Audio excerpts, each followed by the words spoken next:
Un cordiale saluto gentili amici e amiche, ben ritrovati e soprattutto buon anno con la prima edizione del nostro infofriulitv.net. Una notte tutto sommato tranquilla, quella trascorsa in Friuli Venezia Giulia. I vigili del fuoco sono intervenuti per due principi di incendio di cassonetto causati da lancio di petardi nella zona di Trieste. 2 piccoli roghi sono stati subito domati.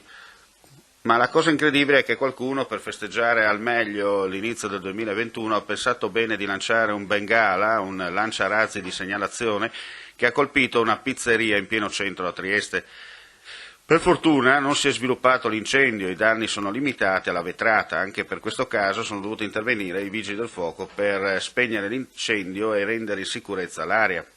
Una quarantina invece le telefonate giunte nella notte nella sala operativa della Questura di Trieste, criticità connessa con botti, per fortuna di lievi entità. La Polizia di Stato, come gran parte dell'anno, da poche ore passato, il passaggio dal 20 al 21, è stato caratterizzato principalmente dall'attività di prevenzione e repressione delle condotte non consentite in base alle normative in corso. Dai pronto soccorsi degli ospedali principali di Trieste non si registrano feriti da arma da fuoco o a causa di materiale esplodente. Nella notte di Capodanno, dopo la mezzanotte, nel corso dei controlli straordinari sul rispetto delle prescrizioni per il contrasto al Covid-19, i carabinieri della compagnia di Cividale, per la precisione le stazioni di Tarcento e Pradielis, con i colleghi dell'aliquota radiomobile, sono intervenuti in una baita nella zona di Magnano in Riviera. All'interno hanno trovato una quindicina di ragazzi e ragazze, tutti attorno ai 20 anni, residenti nella zona, intenti a festeggiare l'arrivo del nuovo anno in violazione delle norme in vigore. Nell'edificio i militari dell'arma hanno trovato anche una piccola quantità di cocaina e una quantità maggiore di marijuana. I possessori degli stupefacenti sono stati quindi segnalati amministrativamente e tutti i ragazzi identificati sul posto sanzionati per la violazione delle norme anti-Covid. Sia come sindaco che come cittadino goriziano sono grato al Presidente Mattarella che nel suo intervento alla Nazione di ieri ha voluto citare la capitale della cultura europea del 2025, Gorizia e Nova Gorizia, come testimonianza, come esempio per tutta Europa e anche per tutto il mondo. Lo ringrazio perché al di là delle grandi ricadute economiche, promozionali, turistiche e occupazionali di cui potranno beneficiare i territori non soltanto goriziani ma di tutta la regione e ovviamente oltre confine, senza dubbio il messaggio potente che noi vogliamo mandare a tutta Europa è proprio questo. Se su questo lembo di territorio travagliato che ha subito le tragedie del XX secolo, mi riferisco alla Prima Guerra Mondiale, al fascismo, alla Seconda Guerra Mondiale e anche a ciò che è accaduto dopo la Seconda Guerra Mondiale. Ebbene, se proprio qui, dove sarebbe stato impossibile pensare a rapporti di coesione internazionali, se proprio qui sono riusciti a germogliare queste grandi relazioni grazie a illuminati amministratori ma anche grazie ai cittadini, io credo che davvero noi saremo in grado di esportare questa nostra testimonianza, questa nostra esperienza anche in quelle altre zone d'Europa divise da un confine che non è ancora in grado appunto di essere elemento di unione, ma rimane ancora elemento di divisione.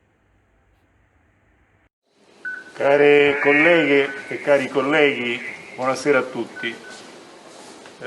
Dalle vostre parole, dalle immagini che ci restituiscono le tante telecamere che qui consentono di presidiare la città giorno e notte, si ha la sensazione di vivere una condizione surreale. Nonostante questo, d'intesa con il vostro questore,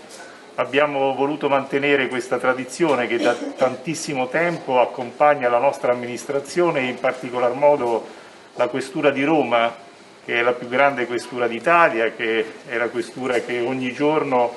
insieme ai colleghi delle altre forze di polizia ha l'onere